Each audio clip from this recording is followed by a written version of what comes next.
Thank you very much. Let me thank Arise for organizing this forum.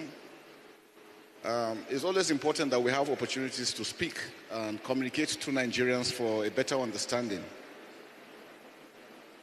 Members of the armed forces have their roles of engagement.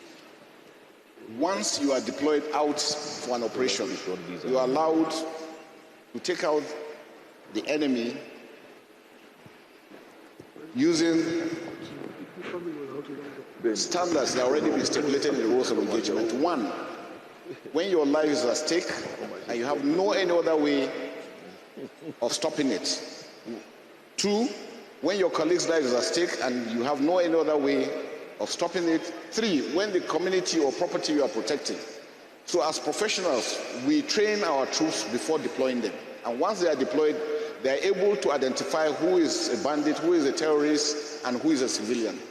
Now, I've always said it, that asymmetric warfare is a very, very difficult operation because the enemy is within.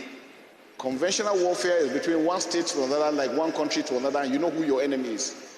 Asymmetric warfare, the enemy is just that individual that you think is your citizen, or is your brother, or is your uncle that you are protecting, is the one that could harm you.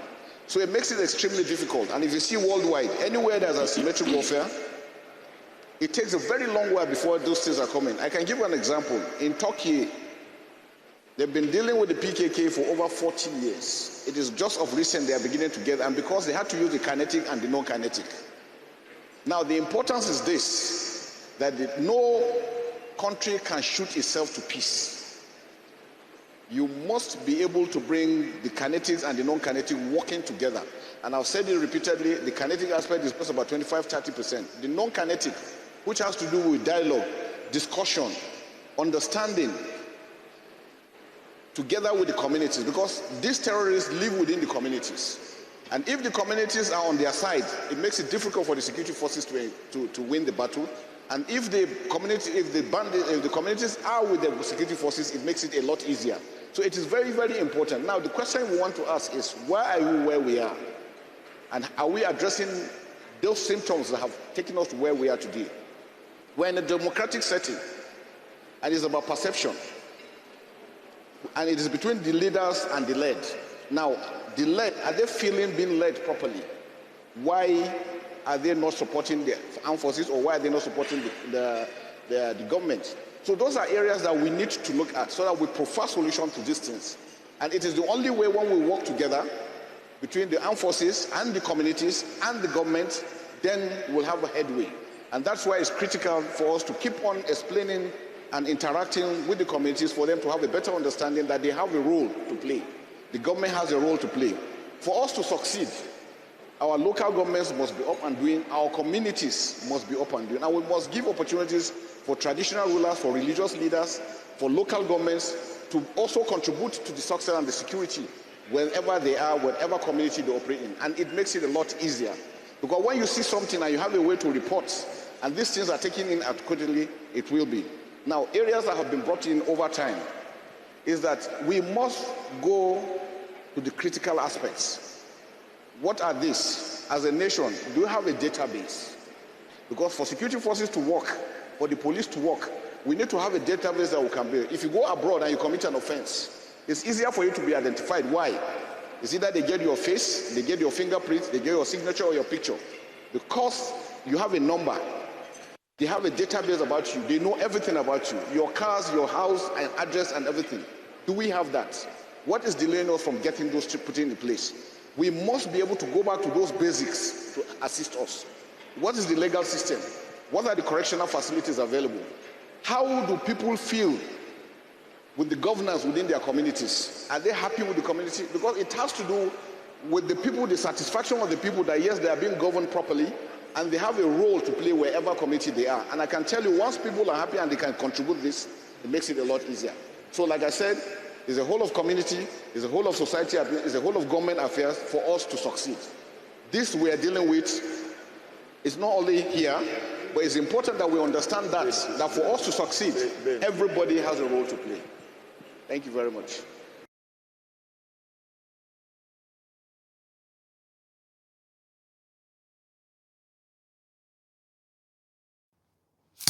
Hello, everyone. I'm sure you just watched that there. And I will agree with the Minister of Defense that for Nigeria to succeed, everybody has a role to play.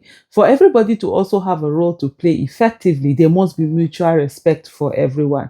There has to be mutual respect between security agencies and also the citizens, the civilians, and the citizens. There also has to be room. There has to be room for trust where whatever it is that you put forth, you're safe. If you have information and you want to go and pass it on to the police or military or whatever it is, there has to be a place where you know that you're safe, not the one that you're going to give them information before you get home. The people you've given the information against are waiting for you and telling you exactly what you did, when you went to the police. But most importantly, it's how in this situation, the Minister of Defense is asking us questions that we should be asking him, because how are you asking us about a database? Excuse me? You're supposed to be providing a database. You're not supposed to be. He's sounding the way any one of us would sound who is not in government, who is frustrated and say, hey, what is being done? Your question is not to ask what is being done. You're the freaking Minister of Defense, for crying out loud, right? And this is the time for you to put this forth.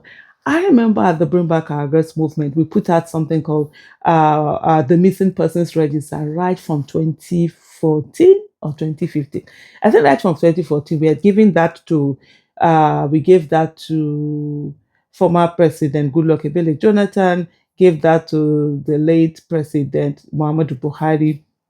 Nothing was done about it. They actually started on it. Then when they didn't do anything, we went to the National Human Rights Commission, right? When we went to the National Human Rights Commission, they started acting upon it. Then later, the Office of the Vice President, started working on it. I don't know. It just fizzled out.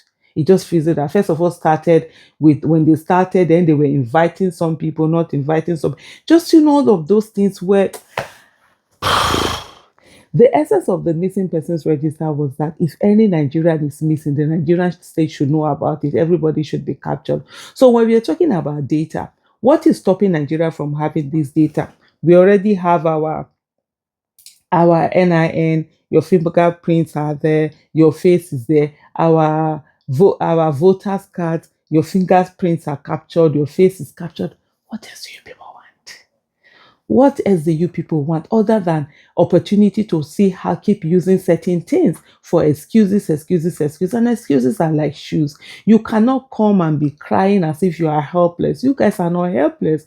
You just do not allow yourselves to do the needful.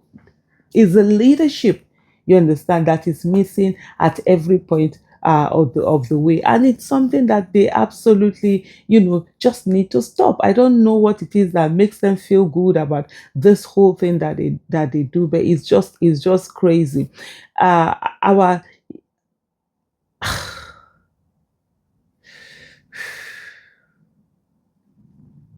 sometimes when I think about these things, it's so annoying, right? That yes, we know certain things are difficult, but just start with baby steps. Just start with the biggest thing we need is a political will. This whole thing that is happening in terms of the insecurity that we are facing, it's not as if we don't have the manpower to do it. Our militaries, we have enough military might to be able to deal with these people. But what we've lacked is the political will. It seems there's no political will. Everybody just wants to come and do their own thing, do whatever, and just get away with it. And at the end of the day, we as a nation, we are the ones who are really, really, suffering over this. And it's so sad. Thank you for watching.